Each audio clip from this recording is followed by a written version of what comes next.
Here we are, bottom of the Smash Mountain. I would like to thank my supporters over at patreon.com/BSM pod for continuing to support me in what I'm doing. I would like to extend a warm welcome back, because this is actually NathanSandwich's second time here on bottom of the Smash Mountain. We got NathanSandwich in chat. Nathan, how you doing? Great, doing great. The Genesis 8 Melee TO. Now, first of all, that's a great thing to say. When we last talked sometime in June-ish, somewhere around there, you were not going to be the Melee TO for Genesis because I don't think a lot of those details had been hashed out yet. But I want to find out a little bit from yourself how that came to be, just because there are a lot of good TOs out there in the world. There's a lot of probably good TOs out on the West Coast and in California, and maybe perhaps even in NorCal, although if I am to believe you and the NorCal Twitter, NorCal TOs might be a little bit shorthanded occasionally this year. But all that to say, you ended up being the person for this, and I know that you probably have some other people that you can give credit to in regards to making sure everything runs smoothly for the Melee side of things, but I do want to hear the story of how it came to be that you became the head TO for the Genesis 8 Melee bracket. Well, thank you. It's actually very interesting how it came about. So the last time we talked, it was right after Rollback Rumble, the big one. I think it was about 3 or 4 days after the big one. It was right before Summit was about to start. So the big one had already concluded, and in our previous episode, I remember we talked about how the big one was really kind of a culmination of the online thing. And so the big one came and went. It was one of the craziest things I think we've ever done. It's like a 10-day tournament, not a big deal. not a big deal, but it was crazy. But shortly after, I was about to get ready to go to my first LAN tournament back. So it was a tournament in Campbell, which is an area near San Jose. And I got this message from Sheridan on Discord. It's like, and I was like just playing Melee with someone one night, and I get this message from Sheridan on Discord, and it's like, "Yo, do you want to be a part of the G8 team?" And I literally didn't respond for a while because I was just losing my mind. I was like, "Wait, are you serious? Like what?"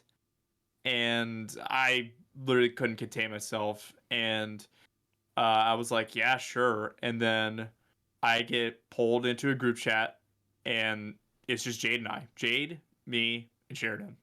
And Sheridan gave us the rundown, invited us to the Genesis staff Discord, and we just touched base. And this was prior to Genesis being announced, and I gotta say, like, leading up to it, because I was actually at my first local back when we dropped the announcement for Genesis 8.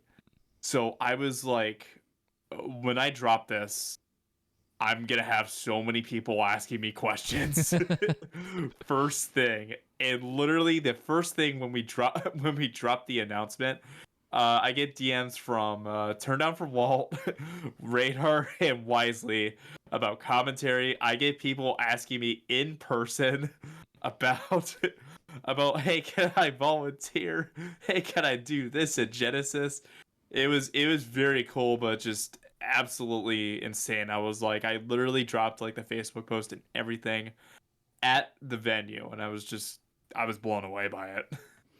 That's so cool to hear that it wasn't you saying to Sheridan, "Hey, I mean, Genesis 8, right? I mean, you'll need help with TOs, and hey, I'm a TO, and these are the things I've done."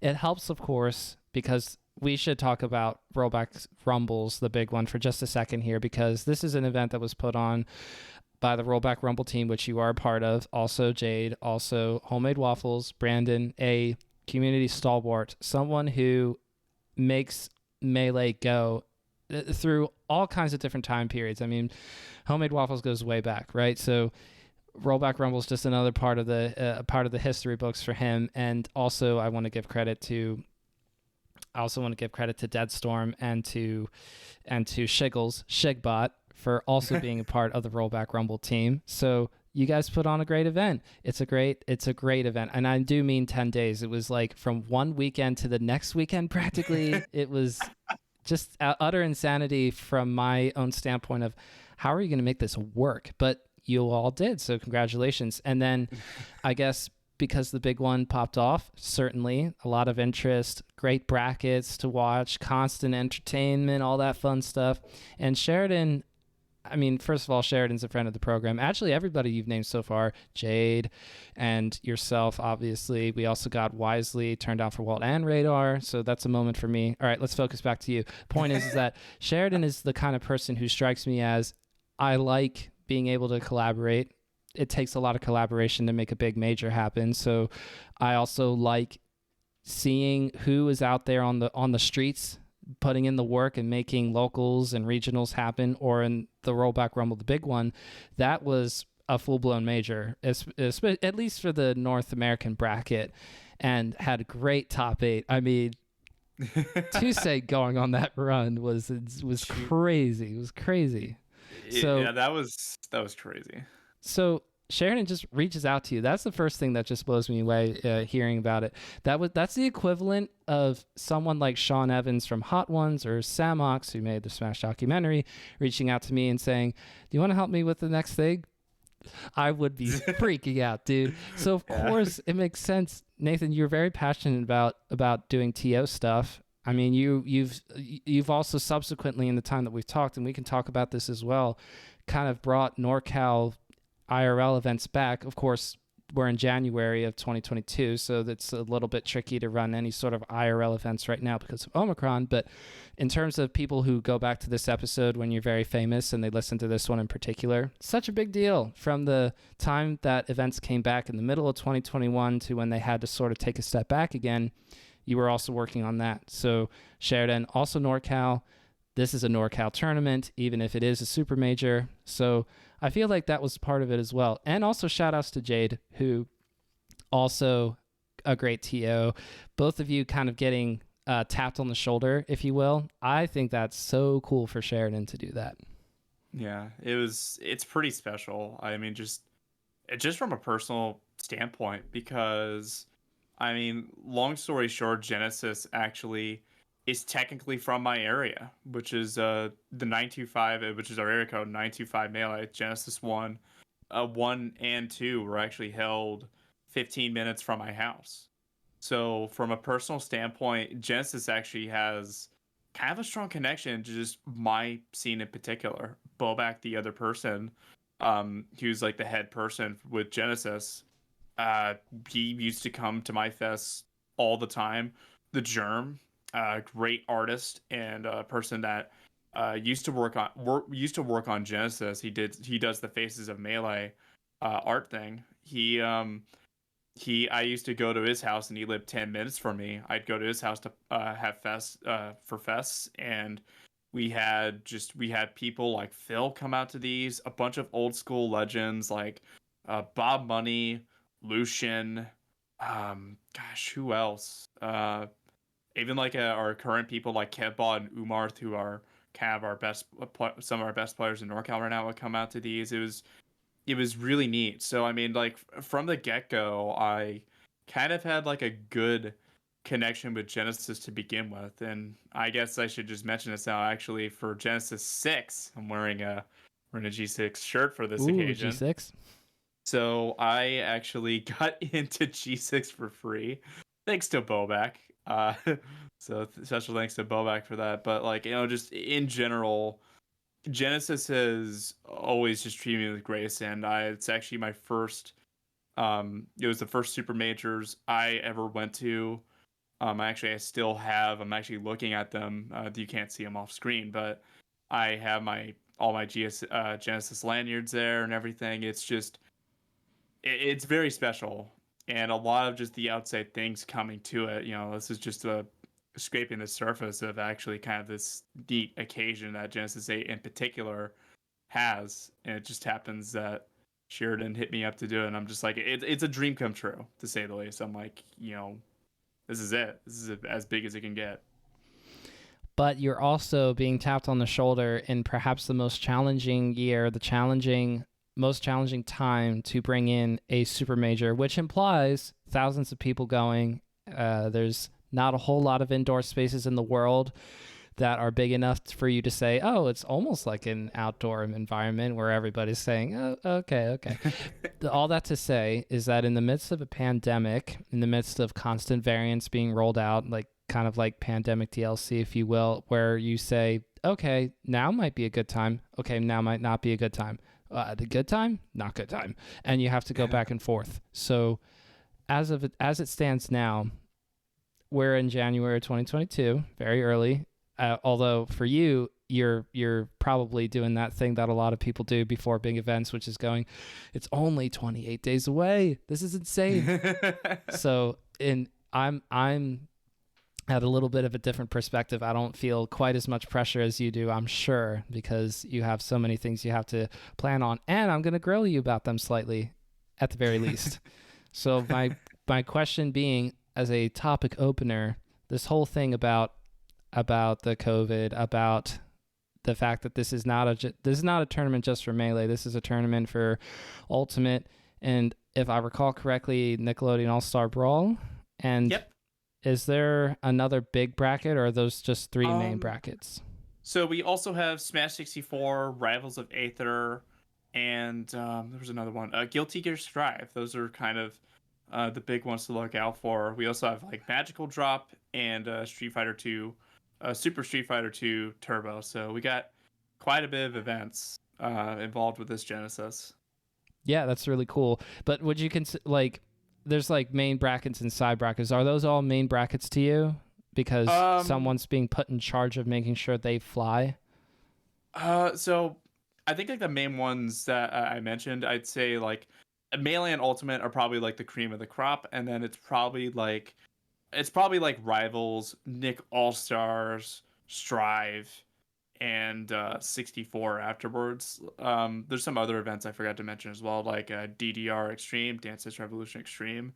We have like a ton of variety, but in terms of like the big names, it's probably like the first 6 that I mentioned are kind of like the big ones that are gonna have like a bit more of a hand in it, or like a big more of like a what people will tune in for, the entrance that will show up, the talent that is hopefully coming.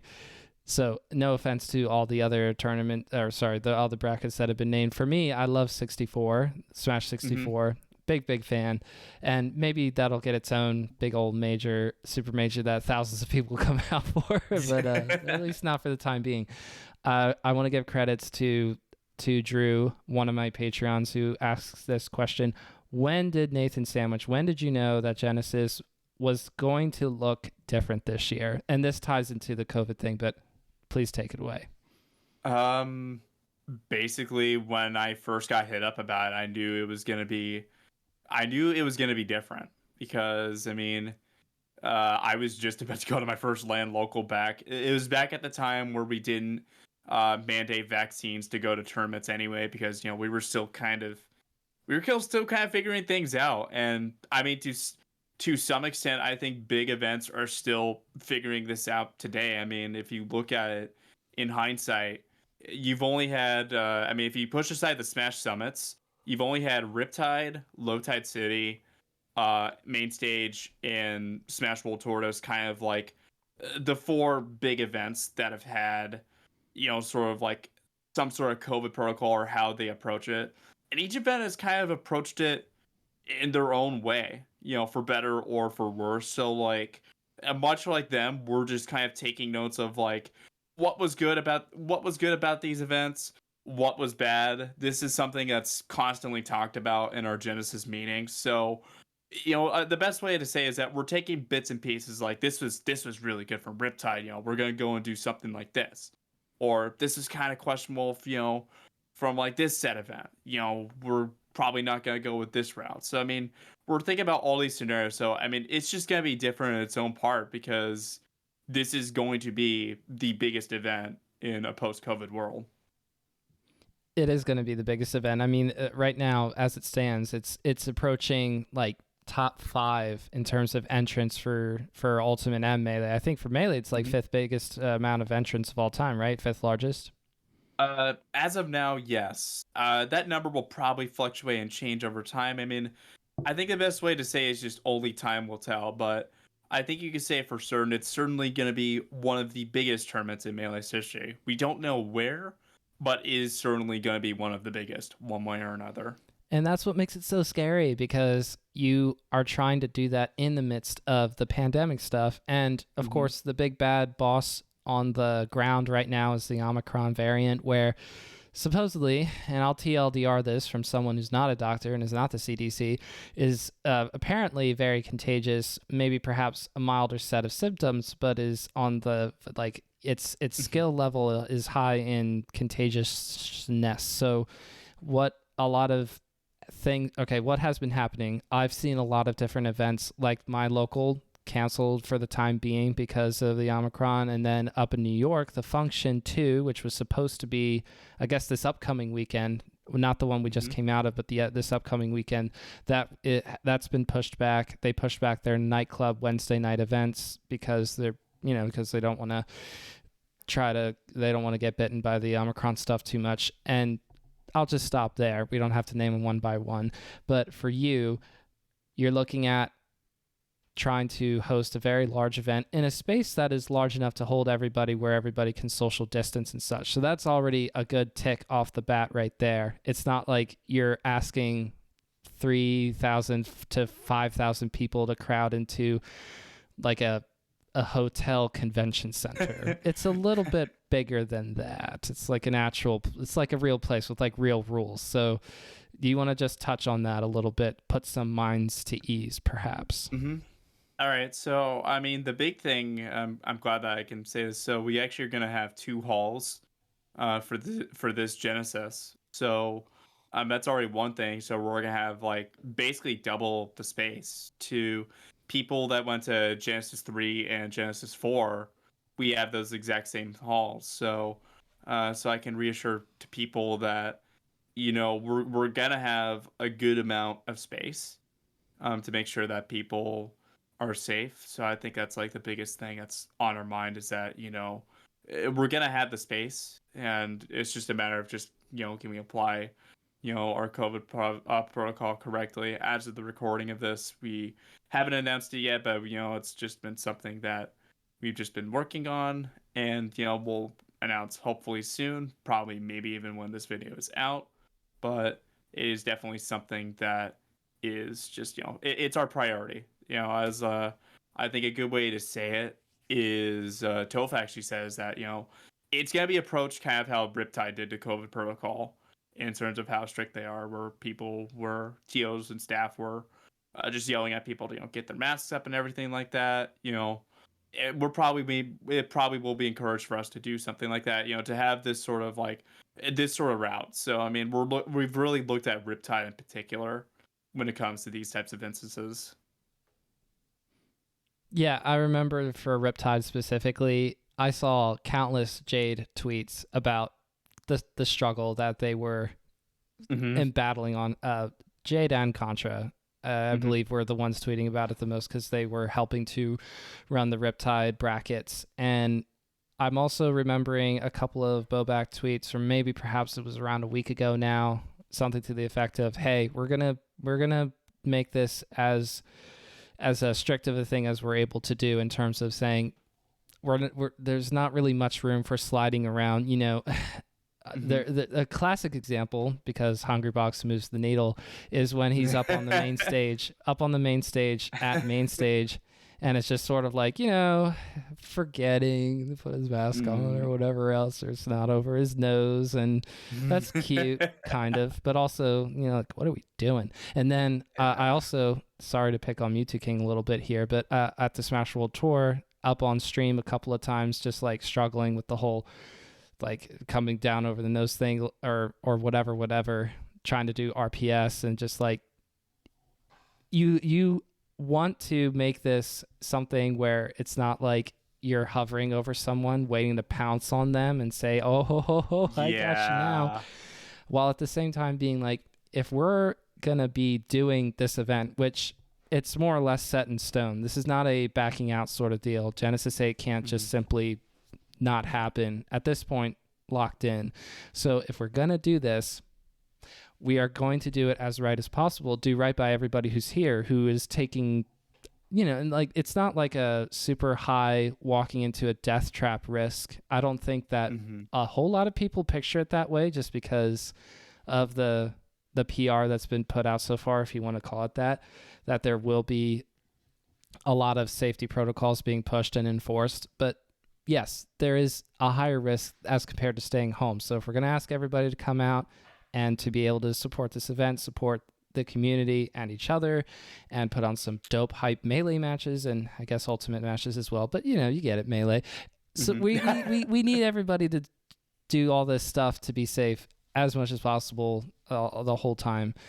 And I think something anecdotally, I like seeing players or attendees in general just sort of talk about, in the same way that being safe is not just something that happens at the venue, being safe is also something that happens in hotels, that happens at like dinners afterwards or lunch when you go out to lunch or whatever. You also have to kind of be careful there, because it doesn't just randomly go away as soon as you leave the venue, having to be safe pretty much the whole time. So I'm not going to Genesis 8. I probably should have made that clear from the get-go, but most of the people who are regular listeners of this podcast know that I'm not going, sadly. It's just a little tear, but all that to say, this is it. All the stuff that you're talking about in terms of protocols and such, I'm rubbing my hands together because I want to know. So what do we got to do to find out? When do I have to delay the release of this? Because I was going to put this podcast out tonight. But Nathan, how far back do I have to push this so that you can talk about the protocol stuff? So I mean, we had like an initial protocol just launched out. I mean, it is going to be vaccine mandated. It is going to be vaccine mandated. That's like the one thing I can say is, so you have to be vaccinated. I'm not sure about the boosters yet. I mean, I'd say like for the release of this episode, I'm not sure. I mean, it's more of a Bobek Sheridan sort of call. I mean, it may happen within a few days. I mean, that's just more of them to, I'd say, answer that sort of question in particular. Perfectly fine. I did my part. I pushed. Okay, so now we get to talk about something that's probably a little bit more exciting, even if we can't automatically just guarantee that everyone who has committed to going will be going. I mean, just as a... I forgot to mention, masks on as well. I completely forgot to mention that. Masks on, yes. Sorry. Yes. We were talking about masks on enough, and I mean, come on, if you don't already know this. Yeah. Come on, guys. Come on, ladies. Come on, people. You got to just work I had to put it out there because, sometimes people will forget. So I have to put it out there, masks on, vaccine mandate. Mask on, baby. Woo. Okay. When it comes to players, this is going to be something that's going to be interesting, and we can't predict who's going to say this, who's going to say that, who's going to keep going, who's going to stay committed to going and show up, who's going to drop out.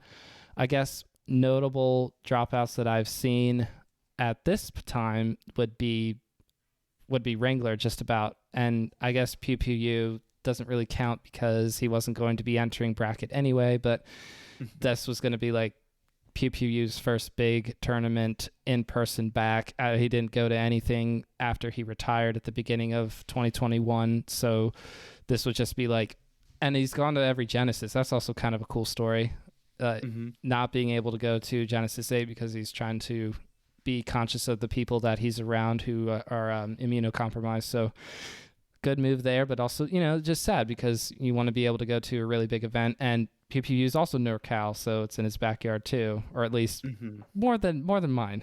PA, California is very far away from each other. So from who's supposed to be going now, fluctuatingliness, what are you most excited to see, or who are you most excited to see on a Genesis 8 top 8 stage? Not that I'm asking you to predict correctly everything, all the different variables through, but just from the people that who are planning on going as of now, who are you trying to see in top 8 for the melee bracket? I mean, I'm very excited to see, Zane, who's signed up right now. I believe IBDW is signed up right now as well. I'm very excited to see, what adaptations, if they do meet in bracket, what adaptations is Zane going to make against Cody, because, for a long time it seemed like, Zayn versus IBDW, it's a clean wash, go to sleep, sayonara, Zayn's gonna win. But no, IBDW proved that he is more than capable of doing it. In fact, he took that all the way to a Smash Summit win. So congrats to IBDW for that. So now it's gonna be interesting to see, what's gonna happen this time. Is IBDW, is Cody is he gonna keep it up?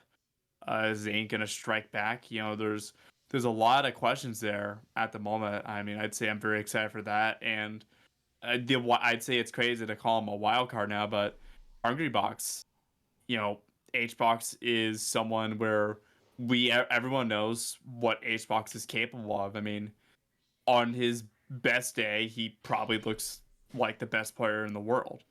But I mean, he's kind of like that boomer bust sort of thing where it's like he can either get upset by somebody or just go clutch box like everyone has known him for the past few years. So I would love to see Hungrybox be able to play up to a big tournament because for a long time, from about 2011 to 2015-ish, or the beginning of 2015-ish, Hungrybox was always like fifth best player in the world, couldn't really beat anyone above him, but would gatekeep hard. Like no one's getting past Hungrybox. Crush your favorite players, tournament bracket dreams, all that kind of stuff.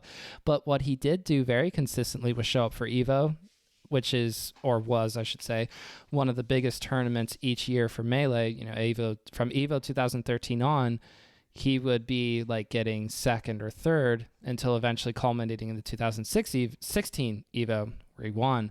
But the first few, he would just show up and randomly take out people who he struggled against or he couldn't beat at other tournaments. But then for Evo, would just make it happen.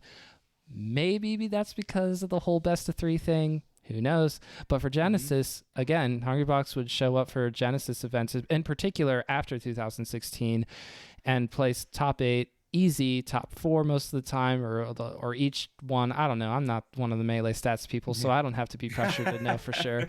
But I like the idea of Hungrybox placing about as well at Genesis 8 when he placed third at Smash Summit 11, the one that was in the summer of 2021.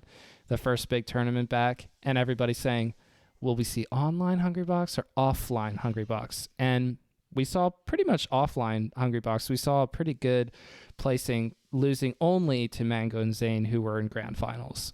But then for Smash Summit 12, it's like, it's not as good. I think he got 7th. Yeah. He still plays top 8, but I don't know. 7th place Hungrybox is not nearly as much fun to me as like 4 or above. However, I can't see him beating IBDW, Zayn, or Mango as of now, so we'll see. But I guess as long as things shake out in terms of players attending, it's going to be a really big bracket to start the year. And then we'll kind of go into this period of not a whole lot of big tournaments happening. So this will be just a way to say, hey, I'm here for 2022, and I'm going to be around at the next big one whenever that is. But I'm here to make this year my year, and you'll have to just either hold that as one of the losers of the event, or you get to ride that wave for like months. So it's a big deal. Mm-hmm. It's interesting that you say all this. That, I mean, as crazy as it is, COVID stuff aside, I mean, it reminds me of like the old school days of Melee from like the dark ages a bit, where there wouldn't be a big in-person tournament for many months, like your Genesis 1s or your Genesis 2s. Pound 3 like to pound 4, yeah. Yeah, so it's say like Mango wins the first Genesis of Romana. And for about a good year or two, Mango's best in the world. There isn't really much happening. You may have like an Apex 2010 here and there and some bigger-ish events, but Mango's like in Scorpion Master mode at the time, so we can't really like give much of a say. You had some stuff like your Pound 4s like you mentioned, but it was very far in between. It's like everyone goes to these events and whoever shows up is considered the best player at the time. I mean, look at it today. Mango and Zayn only attended 2 tournaments, Smash Summit 11 and 12. And that pretty much decided the best player in the world. I mean, you could say that Mango's, for the first time in 7 years, is considered the best, even though the competition is incredibly tight, he would be considered the best because of his upper hand on Zayn and only finishing first and second. And hopefully they'll all be there to sort of contest for who's going to be the fastest player running out of the gate for this year of 2022. But something that factors into this, the recent news of the PGR not starting until a later time. It's not going to apply for Genesis 8, which is a wild thing to consider, where you're not going to have Genesis 8 count towards results later in the year when results hopefully start being tracked for rankings.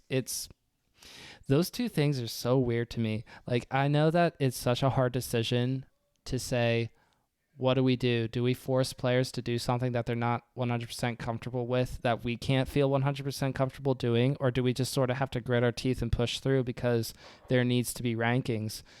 And then, of course, somebody in the corner is always saying, well, we don't really need rankings anyway. And maybe not, but a lot of people do. For every person that says we don't really need rankings, there's another person who says, absolutely, yes, rankings. Yes, yes, yes. I want to know numbers. I want to be a number, please.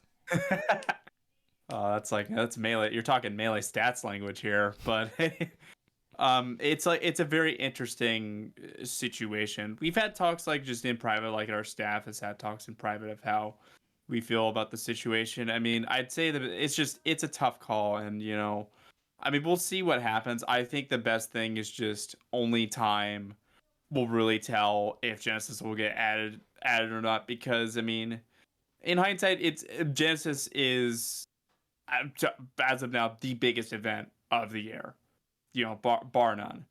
So like, it'll be interesting to see how they approach that. I mean, we're just kind of focused on doing our own thing right now. So I mean, we'll just see how it goes. I can't really just say too much on that, but I think it's just best to let the cards fall. If Genesis gets added, fantastic. If we don't, then what can you do? That's all I can really say. Here's another question from one of my Patreon subs, Andrew. He wants to know what you're thinking about all the side events, and then there's got to be unofficial side brackets too as well, right? Mm-hmm. Like, in such a big tournament setting, all the people there, 2 halls, trying to manage the official brackets must be hard enough, and managing Melee for you have to do so much to make that all happen.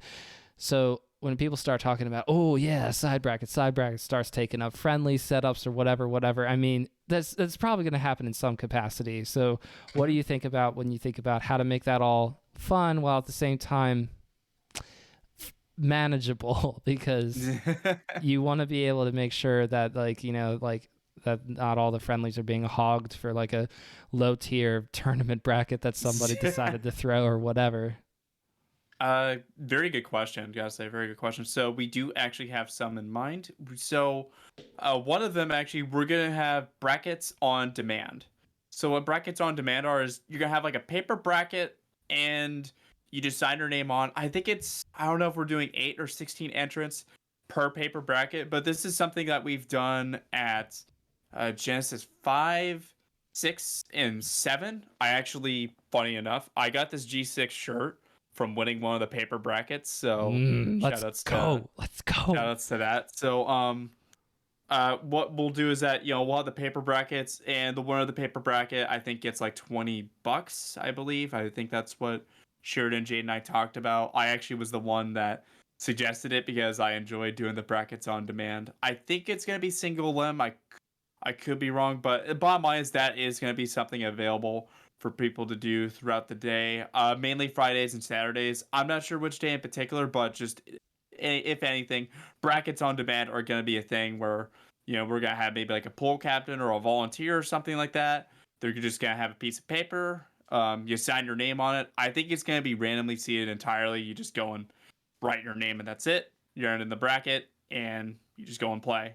And I think once you win a paper bracket, I don't think you can enter again. I'm not sure, but we'll probably that's gonna be like the main thing, is that we're gonna have brackets on demand for people that still want that. Yes, to satiate the 0-2ers who insisted they shouldn't have gone 0-2, and they're like, that can't be it. I'm not done. Mm-hmm. Yes. Yeah. Enter the paper bracket. So this is kind of like another solution to a lot of big majors that'll have people like scores and scores. I mean, thousands of people go 0-2. I mean, because like mathematically speaking, it has to happen. So I think for Shine, they do like those like waterfall brackets or something. I don't know. It's been too long since I've talked to Matt.Z, but those kind of things, right? Where you can do other things besides the main bracket, because it's going to be great for top players. They'll get to top 8, or they'll just miss out on it, and they'll have an experience to look back on that goes multiple days in that multiple day tournament. But for most people, they'll get to go 0-2 the first day, and then they'll go, oh, now what?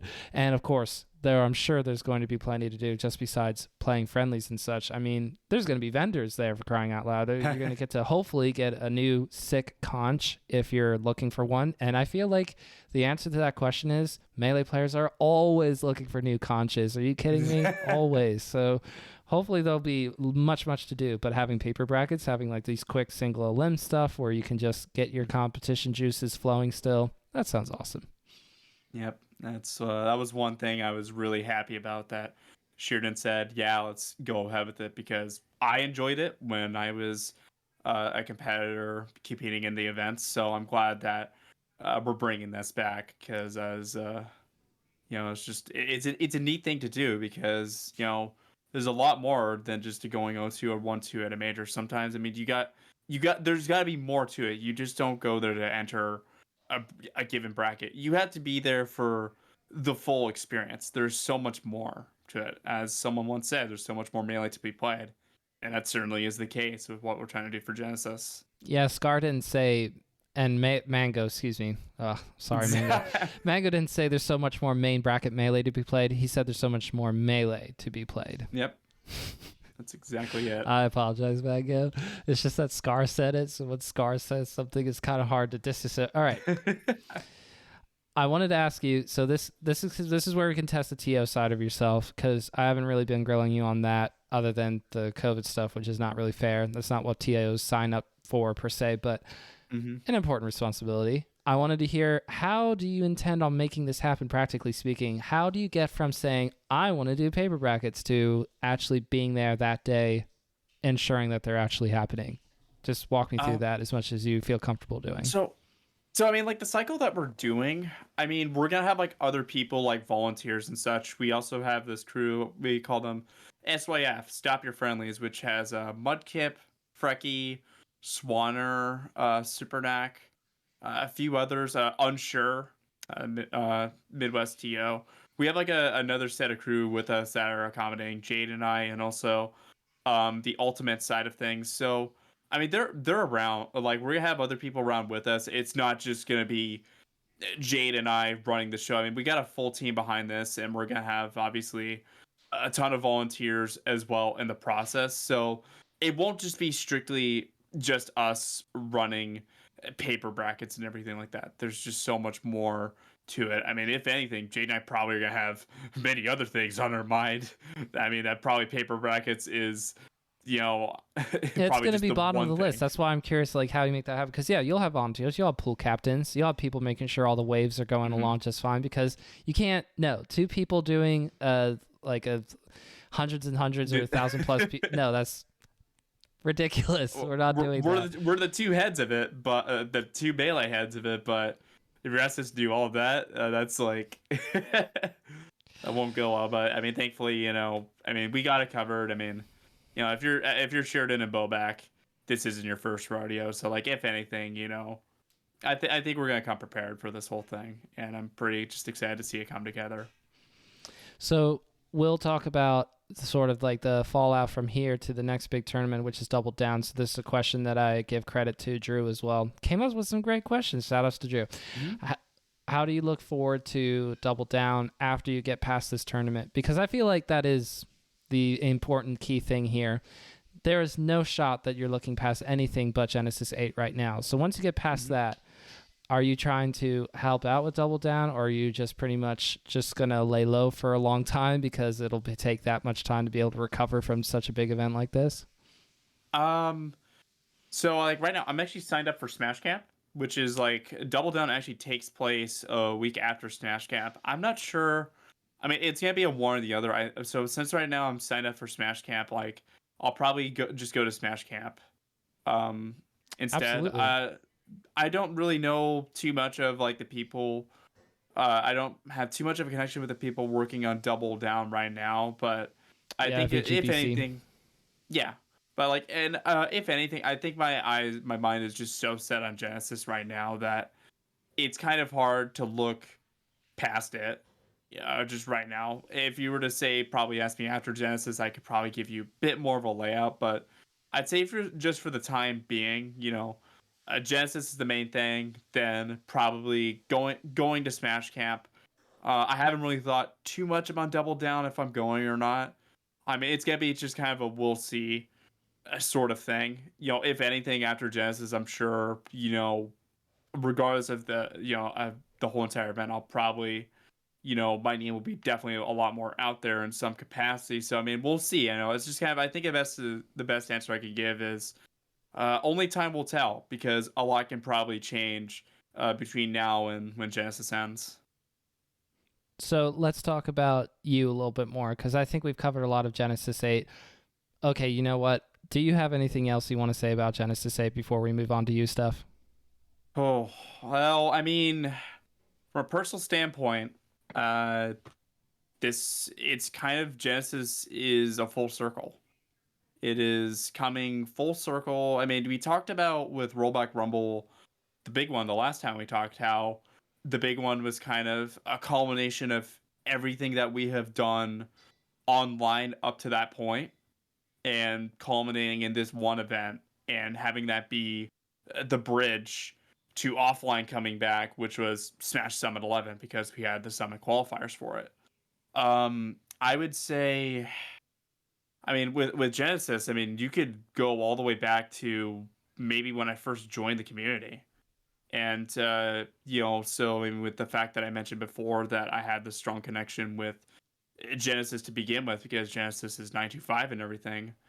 But then you have some other things. So I'm going to mention the Smash Ultimate side of it, where I used to play Smash 4 competitively for a period of time and I know a lot of the people that are the head Ultimate TOs, Rock Paper Smash Bill. Shout outs to Sean, Flo, Ian, Rain, Alma. Those are the main people, I believe. Yeah, I list them all, but those are the main people working the Ultimate side, and a lot of them I know from the Smash 4 days, and I've had a good connection with them. So it's neat to reconnect with them again on that standpoint. They've actually helped me out. They've given me a lot of advice when it comes to building NorCal Melee back up again. So that's just one aspect. And then just the other thing is the fact that Jayde's the other Melee TO. I think self-explanatory.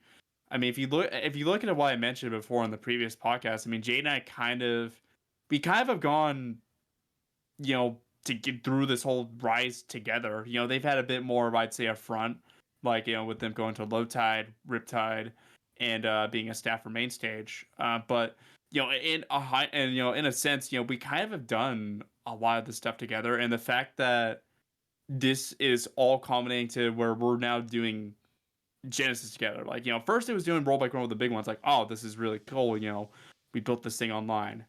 Now you're talking about Genesis. It's like, wait, this is like for real. We're doing something that's like pretty significant in the community. So that's just been on my mind. The fact that it's at the San Jose Convention Center again, which is the Genesis 3 and Genesis 4 venue. So I'm familiar with the area itself, having attended both of those. I have so many stories to tell about that, but it's just, it's pretty surreal in a way. I mean, you could say, if you're writing the script of a movie, it's kind of a cliche, but it kind of feels like it. I mean, I didn't really like think about it until maybe a little after I got the staff thing. I'm like, wait, this kind of has everything that I've been a part of up to this point in some capacity. So it's kind of hit home in a lot of ways, and it's been hard. It's been hard to not push that aside because I'm like, wait, this is everything. And the fact that Jayde and I haven't seen each other in 2 years, this is our first event of us TOing together on LAN. It's just pretty surreal how it all played out. I mean, I wish I could say I was making up, but no, it's all reality. This is actually what has happened from my point of view and why Genesis 8 means a lot to me. Shout outs to Jayde. Thank you so much for running all those events this year. Out of region, most of those, by the way. Jayde had never Mm-hmm. run an event outside of their NorCal region before. That's really, really cool. Mm-hmm. Okay, so you were talking about how important Genesis as a tournament series is. I'm agreeing with you. I'm not disagreeing. I am, however, curious to hear your opinion on this. Just picture this. There's a really cool trailer for Genesis 8 that exists. So go and watch it if you haven't. But picture Mhm. this. A really cool, very somber, and yet very emotional trailer for Rollback Rumble, the big one 6. Eh? Do you uh, realize that there's an outside chance you could be part of the origins of the history and lore of the big one? I'm not saying it's going to happen again because think about this. When they ran the first Genesis, it wasn't Genesis 1, it was just Genesis. So yeah. and it was like a couple of years until they did Genesis 2 and then a couple more years or to, you get what I'm saying. Yeah, I get They your didn't point. they didn't set out to say, "Hey, this is going to be a big old super major every year." It had to get to that point. So do you think that there's any room at all in the future of Melee for there to be more the big ones? Although if I were to ask Jayde this, they would probably say never, absolutely not. I want to sleep. um, Asking me this now, I would say never again. To say the big one was the most destructive thing we've ever done is an understatement. I think the amount of times Jade and I stayed up until like 4 a.m. to 6 a.m. working on stuff was pretty absurd. Like the Rags Funhouse segment, there was so much stuff like behind the scenes. Like there's like some stuff that we were like working on, and we like made a mistake or whatever, and we had me, Jade, and Ragtime Mouse just in a call, working until basically 6 a.m. to make sure like this is fine, this is okay. I mean, we worked ourselves to a very unhealthy extent, I'm gonna say the least. I would say Jade probably has a lot more to say about it. I would say that I was very concerned with them throughout. I think that was probably the most destructive event they have ever done, and that's saying something because I thought that after net play for Palestine, but no, they somehow. I was like, that is just. But I mean, like that aside, I mean, it was a great event, but a very stressful and destructive one, and it would take a while for us to really, if we're gonna do that again. I would say it's more up to Brandon Homemade Waffles' call if he wants to do it again. He is thinking about bringing back the weeklies again, which I think is a good call given the situation we're in with COVID. But I mean, we'll see. But on our minds right now, probably not. But who knows? Maybe down the line we'll think of another big one. But for the time being, I think we're doing our own things right now. Um, One big one is enough. I will say one big one's enough for now. I wouldn't want to push that amount of work onto anyone who doesn't want to consider it. So that is all fine by me. I think that if you were to make, you can't call it the slightly less big one because you could just scale back. But if you scale back, somebody would be saying, This isn't this the isn't big as one. big as the other big one. Where's the blah, blah, blah bracket or where's this content or what have you? So We'd have to call it the bigger one. no, the slightly less big one. You can't, no, you have to scale back a little bit so that you never can mind. sleep, Yeah, so that Jayde can sleep. that's true. But I totally misinterpreted. But I get your point. Is that like we'd have to call it like just that'd be hard. It's like the slightly less big one. You're totally correct. Yeah, we have to take out a couple brackets. I mean, by a couple, we really mean we have to take out like 10 brackets because I'm pretty sure it was 10 plus brackets at that event. What was Again, yeah? It was utter Gale. insanity. Yeah, it was like Gale, Wolf, volleyball, doubles, EU, Asia, NA. Um, there's probably even more I'm missing. You said EU, right? Yeah, I think I said EU. Like, there's probably even more that I'm missing as well. That's how crazy it is that I even forget how many that we actually did, because we did There's just so an many. absolute ton. Okay, so now we can talk about you stuff. I'm sorry. Oh, wait, hold on. People have probably been curious while they've been watching. Who's the cat in the background? But just That going is to town Sugar. cleaning herself. Yeah, that is Sugar. She is 13 years old. She is a calico cat. She's wonderful. She sleeps on my bed constantly. She pretty much, I'd say, lives on that bed. I guarantee you, she's probably gonna be there the rest of the evening, even on some commentary blocks. If you've Next seen me on interview stream, of 6 or 7 months from now, she's still going to be there. Sugar's still going to be there when we talk again. maybe we'll see. I mean, I wouldn't doubt it. She enjoys my room. She enjoys just maybe around. I mean, she's a great cat. You know, she's wonderful. Okay, now we can talk about you stuff. I apologize. I've been holding this over your head this entire time. So the one way to start on this, and I'm going to need you to answer for a while because I have to go pee. I need you to talk a little bit about how you had been doing, because we talked a little bit about this when the last time. So just sort of a learning how to do all of this TOing stuff, kind of sort of cutting your teeth on doing Hmm. locals. And then when I say local, I mean like local locals, maybe 10 people would show up kind of stuff, and trying to figure out how to make that work, try to figure out venues, try to figure out what works for everybody to show up and actually be there, to build on something on top of it.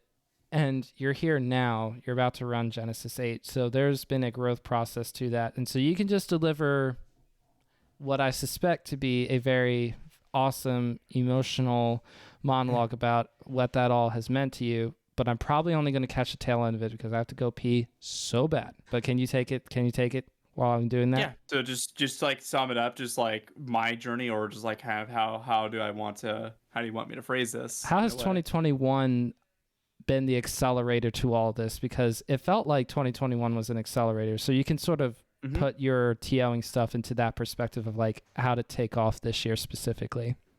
Okay. Yeah, I'll do that. So I Cool. mean, if anything, I mean 2021, I pretty much was an unknown. I would say I was an unknown to most of the people in the community. I did the seeding for 5 days of melee thanks to Jayde giving me the opportunity for that, and the first gallon melee open. And I would say just from there, I just kind of just built off of the foundation I already had, because that was kind of the jump start to 2021. And kind of I just kind of put myself out there, and eventually, I would land, the commentary gigs. You probably had seen me on the mic for a couple Rollback Rumble weeklies at the time. That was just another aspect, and just kept building and building. I kind of just, I gained a lot of momentum, I would say, and that eventually led to me getting in connection with S2J. To anyone who has probably seen S2J streams, the Johnny Stock Wednesdays tournaments, I was actually the TO alongside S2J for his subscriber events. So I had a connection through him there. I kept doing the Rollback Rumble stuff. Gallant Melee Open Spring happened. I continued to just have a role there, and I just kept building and building from there. And eventually, it led to stuff like the big one eventually happening. And I would say just a lot of momentum and a lot of networking and just connections and developing relationships with people. I mean, I would say there was, one of the reasons I think I probably have stuck around with Gallant Gaming and the Gallant Melee Opens a lot in particular is just because I had a good connection with Deer and also Jayde, who was the bracket director for most of these. So I'd say just developing good relationships and good connections with people can take you a ton of places. And lo and behold, it eventually leads to me having that connection with being a part of Genesis 8, or in this case, and also in a NorCal sense, building my own stuff, like working with Trey the Trash Man, who is a great TO from Sacramento that does stuff like Garbage Connection on the NetPlay side of things. we reconnected and started doing stuff like Bay Area Rumble in person. So just like in a sense, it was just, kind of just continuing to develop the relationships I already had, because at the beginning of 2021, I would say I only really had a good connection with Jayde, whereas now I have all these other connections. I still have a pretty good connection with S2J. I still have a pretty good connection with Gallant Gaming as a whole. I was actually playing with Deer in Melee not too long, a few days ago. So, I mean, it just gives you an idea of the connections and relationships you make along the way to eventually landing you in positions like this. Like in Genesis, in a sense, I already had a connection to begin with because I've known Bobak for many years. Sheridan has probably known me since I was like 16 or 17, because I would always attend each Genesis each year or other events. So like in a sense, it's just making connections, really making connections, and having a good relationship with people can help you go places. You were talking about the whole building connections thing. By the way, I was here the whole time.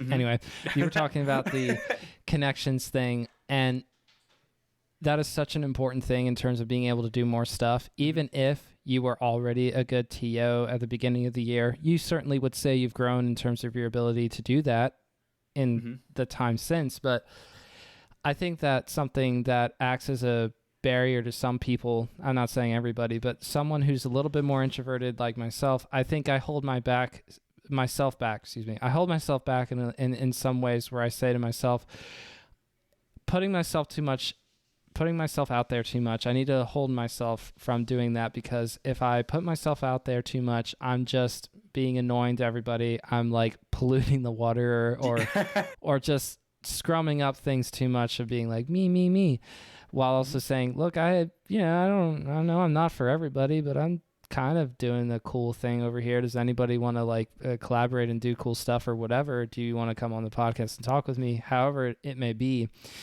And I think that ultimately there's a very fine balance to being able to connect with the right people at the right time, say that you are willing and able and looking for opportunities to come your way and to make the best out of them, and then be able to get on that growth path. And I think that's something that is challenging for someone who's getting into Melee. First of all, as a player, it's hard because everyone's just like running you over on unranked, unless you're finding, the fellow noobs. It takes such a long time to get passively good at Melee. And for TOs, you can't just start off by running events by saying, all right, doors open, everybody come over for the fests, because you're posting on an old Facebook page that nobody checks anymore, or you're not in the right place, right? You don't have the right connections.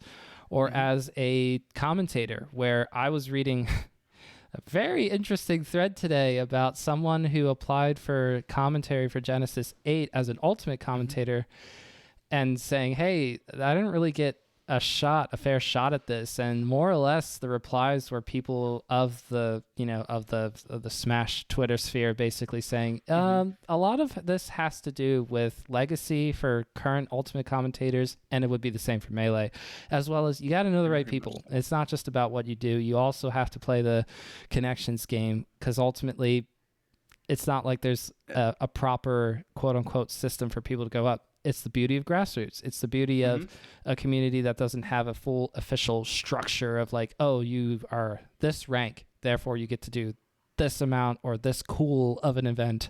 If you're not there, you have to do the grunt stuff. I mean, you could have, theoretically speaking, a player like Ingen go from not playing Melee at all to playing at Smash World Tour in about a year just by playing Slippy. That's possible.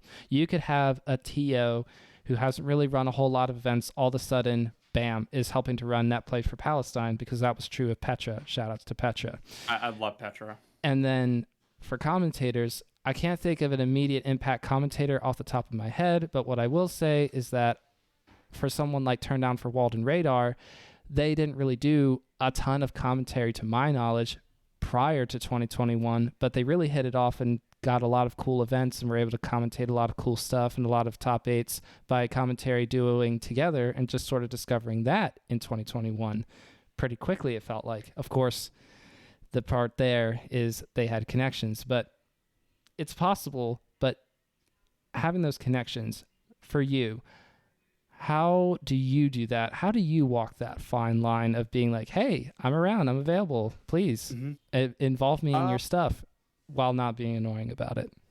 I would say just the biggest thing is just you don't want to stretch yourself too thin. I think that's the main thing. You don't want to stretch yourself too thin in the process. And if you're struggling, you only have like one gig connection, use that connection to the best of your ability. I would say in my case, from a business standpoint, because Jade and I have a personal relationship, from a business standpoint, Jade's connection kind of landed me with a bunch of stuff. Like with the Pound Online 2021, I strictly kind of got that connection because Jade was initially going to be hired for it. But I strictly got that paid gig because Jade referred to me.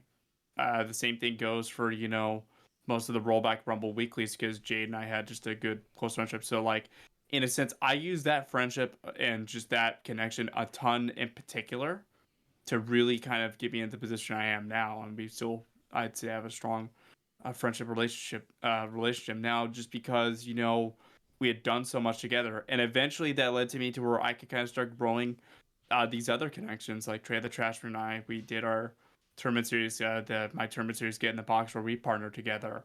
Now we're doing a Bay Area Rumble, which is a LAN event, and like Deer with Gallant Gaming and the Gallant Melee Opens. Same thing. Deer and I are now trying to thinking, what else can we do? Because Gallant Melee Opens kind of, the online event, like the big online major, aside from the rollback rumbles. So, what else can Deer and I do? Do we want to do something on land? Do we want to do something different for online? Just there's a lot out there, and you can really start just to experiment. And I think it's great that you mentioned that too. And I saw that thread yourself, and I'm glad that you asked that because I think it's a good topic. I mean, just really, you gotta meet the right people. You don't want to be too insufferable around them, but just this is a saying that Bob Money told me many years ago, and I feel like it applies to the TOing slash commentary sphere as well.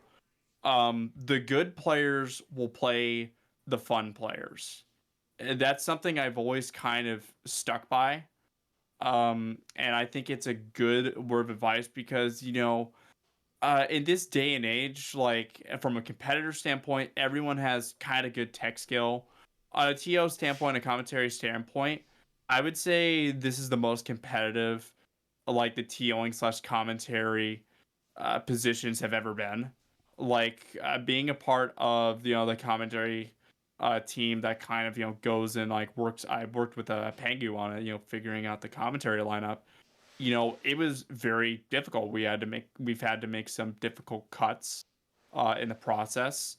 We've also, on the staff standpoint, I would get messages, are there staff openings, whatever. It's a competitive field. I don't know if it was like that much in the past, but if anything, just it's a business at the end of the day. It's grassroots, but it still is a business, and it can be very cutthroat and difficult at times. But the harsh reality is it is the way it is. So you have to make the most of the connections you have, and I will still say it again. The good players will play the fun players. The good TOs will hire the good TOs, or the good commentators or the fun commentator, the good commentators or whatever. They will hire the good and fun commentators. You can't just be like, oh, I know all this and that. There's so much more to it. It certainly isn't easy. There have been some stuff and situations in mind, with some events like Riptide, Low Tide Say, and Main Stage where I personally wasn't too happy about it. But it is the way it is. And for me, it just motivates me even more to go and make Genesis a big event because, and for me, on another personal standpoint, on why Genesis means a lot is it's a chance for me to prove myself. I'm getting serious here, but it is because, I was passed on when it came to Main Stage, Low Tide, and Riptide in my opinion. But, this is a chance to, show it's like, hey, this is what I'm capable of. These are the connections I have, and you just gotta go go along with it. So that's why all my thought is put into Genesis in particular, because this will be a big jumping point. Because then when you look at my resume of TOing work now, I can say this guy was the melee TO for Genesis 8. That's that's got a lot of merit to it. That's got a lot of merit to it, and you can use that in particular. It's a lot different, than saying I was just an online or local TO. So like, there's just a lot to it. It's difficult at the end of the day, but just it is the way it is, and it's just something I'm gonna progressively learn as well in the process. But I think it was a very good question to ask, because I think a lot of people, kind of jumping into it because they may have had a better platform online because it was more accessible. They're probably wondering, how do I get these connections or whatever? But, that's just sometimes how you do it. And there is a bit of luck involved. I know sure as hell there was a bit of luck for me involved. This wasn't just me making amazing mogul move after amazing mogul move. It's far from that. You gotta have a bit of luck drop your way. I was lucky that when I was on the verge of quitting and leaving the melee community entirely, that Jayde said, "Want to see it fight as melee." Look what's happened since then. So I mean, if anything, you gotta have a bit of luck just drop your way in the process, because I guarantee you, any TO or any competitor or anything like that, there had to be some luck along the way in the process. It can't just be all pure skill and pure connections. There is some luck that drops.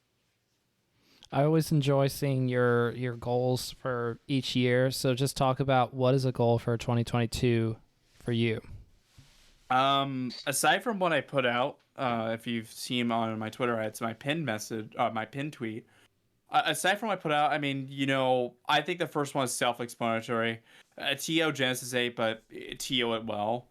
And I would say just really establish myself as a mainstay in the scene, because when you look at everything here, I would say prior to the online age, aside from NorCal Melee, I probably wasn't really that known. I'm gonna be honest. I think only maybe a few people knew me from out there. It's like, oh, this NathanSandwich guy's got a good Falcon. He TOs a bi-weekly series here and there.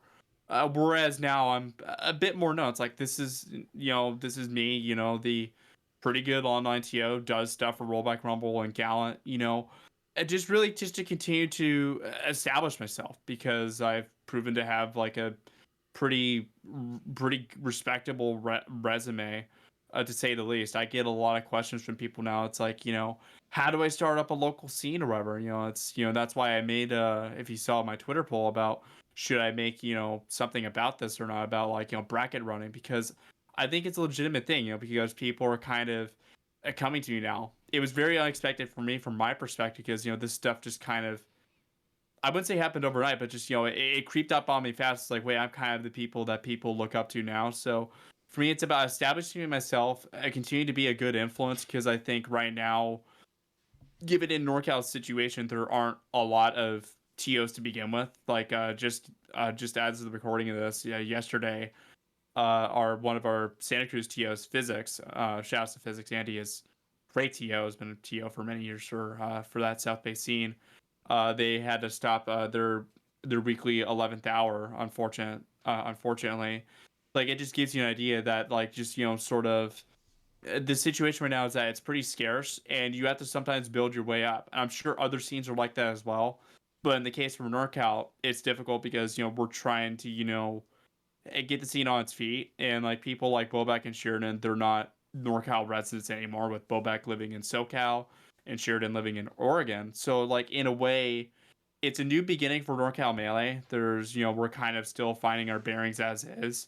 We have Javi. Shouts to Javi. Great South Bay TO, has been TO'd the NorCal Arcadians and stuff like that in the past. He's running a weekly right now in San Jose called Guild House, which is right across the street from the Genesis venue, the San Jose Convention Center. All So shouts to right. Javi. Shouts to Javi. Greatly appreciate it. He is that is the premier weekly. We have Trey the Trash Man with his tournament series.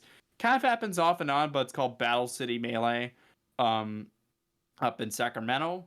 We have like some tournaments here and there, like some college tournaments, like in San Jose State and SF State. They're kind of popping up here and there. They're on break right now because of school. And then we have my series, Barrier Rumble, which is kind of the premier NorCal Monthly. So it's like it's about gathering the pieces really, and just for me, it's like one getting NorCal back to a form where it's very healthy, but also to me to where I don't have to do too much of the heavy lifting because right now in this given state, I have had to do a good portion of the heavy lifting, like the Discord server and everything. But I mean, if anything, it's just getting NorCal back on its feet, getting myself back on my feet because I've been doing God knows how many things at once. Genesis goes well. My connections with people like Jayde, Deer, Brandon, Rollback Rumble, everybody, making sure that stays strong because I would love to do so many other things with them in the future down the line because I think they are the main reason I got here to this point. And just also since I'm a competitor as well, just keep kicking ass at melee. I think I can top 64 a major this year because I got 65th at main stage and only lost because of a small tech flub air dodge. Lost 2-1 to Asashi. So I mean, if anything, I'm not far off. So it's not unreasonable to think I can top 64 a major. So it's just those are kind of what's off the top of my head of what I'm thinking about, and also going to graduate college because I'm on pace to graduate in college in fall 2022. So that's also on my mind. Woohoo! Well, I mean, I know that there's a couple of things that need to happen before then, I should say. Mm-hmm. But I'm really hopeful for you to be able to. I think that you're top 64 major. I mean, come on, this is Nathan friggin' Sandwich we're talking about here. But also graduating from school, just get it out of here. I will never, ever be nice to school organizations and universities and colleges and high school and any kind of school. Gosh, I hope my children don't listen to this for a long time. I just hate school so much. So good for you for almost being there and almost getting out. And then we will end on this because we have been talking for a little while. I wanted to ask you, when you play someone like Deer, you were talking about playing Deer recently. Mm-hmm. And you know that Deer posts clips to Twitter. Deer knows that you post clips to Twitter. So how do you play a friendly session where I could be the next Twitter clip, but I'm also looking for Twitter? Because there's a metagame here. It's not just like you run into Bond on ranked and you go, oh crap. That is obviously bad regardless. But I feel like the dynamic changes when the person who's playing you, they understand, wait a minute, I have to be careful because you, Nathan Sandwich, are also looking for Twitter clips. I mean, I'm just curious on how you go about playing that kind of matchup. I mean, to be honest, I actually don't really fish for Twitter clips. If I find something really sick that I did or I think is innovative, I'm just going to post it. I actually don't really think too much of, I'm just going to fish this clip. That never really crosses my mind, really. It's just, I think this is really sick that I landed, and I'm just going to post and share it because I think it was really cool. And if it's the same thing for me, I've been Twitter clipped before, I've been Twitter clipped by Poppy and Brandon before. So it's like, if anything, it just happens. I feel like, you just got to take your shots and I wouldn't say take your L's. I don't know if take your L's is the right saying for it, but just, you just got to hold that. It's like you're going to get bodied every once in a while. And it's just the nature of Melee because we're all going to do sick and crazy stuff, and you should share because this is just an amazing game that we have. It shouldn't just be, you shouldn't have a soft ego over something, even if it's the smallest of things. Like, in the Melee Falcon Discord combo video that dropped recently, one of my friends, Dusky, shouts to Dusky, amazing, great TO as well, it's on the rise. I was playing Marth versus his Falcon, and he got this crazy Falcon clip on me. And that was featured in the combo video, and I'm just like, well, you can't really say, it's just, it was a cool clip from their perspective. You can't really complain because it's just kind of the nature you get when you play this sort of game. It's like when you get posterized in basketball and you get dunked on. It's the same thing. You're going to get dunked on every once in a while. It just happens. So really that doesn't cross my mind at all. If anything, I kind of enjoy it. I'm just like, dang. That was really sick. If that gets put on social media or Reddit or whatever, I can't even be mad because I'm just like, all right, I just got wrecked. But the thing is, from my perspective, is that I've done that exact same thing to people as well. So you got to take your hits every now and then, and you're gonna get rocked. You take some, you lose some, and the important thing is that you move on in both ways. You don't want to be that person who's like, oh, did you see this super cool clip? Oh wow, that's really cool. Wait, have I seen that before? Yeah, I did like 2 years ago. It's so cool. That was like my peak. Oh, I just want to get back there, man. Mm-hmm. I just want to get back there, or like, however you want to phrase it. So before we get going here, I do want to make sure to roll open the proverbial red carpet and make sure that you can tell the people where to find you. So please do that, Nathan. Yeah, and also, can I also announce something as well, because I got it confirmed today. Oh yes. So. Oh yes. So to anyone that's tuned in, actually, if it's okay, I would love to use this as the announcement on the NorCal Melee Twitter for this. So, to anyone that is from NorCal, Bay Area Rumble 4 is happening January 22nd. It's going to be the week before Genesis. It's going to be an 88 entrant cap to commemorate Genesis 8. We have a 32 team cap. It'll be streamed at twitch.tv/NorCal Melee. Mask mandatory. Proof of vaccination mandatory as well. It's going to be very hype. It's going to be the last Bay Area Rumble before Genesis. There won't be a free entry for the winner this time because we're just that close in. The winners of the previous Bay Area Rumbles of Rocky and Dark Abba, they did get a free Genesis 8 pass and Top 8 pass because they won the previous Bay Area Rumbles. We will not be doing that this time because Genesis is so close, but this will be our lead-in to Genesis, and looking forward to seeing you there in Concord, California. That's so cool.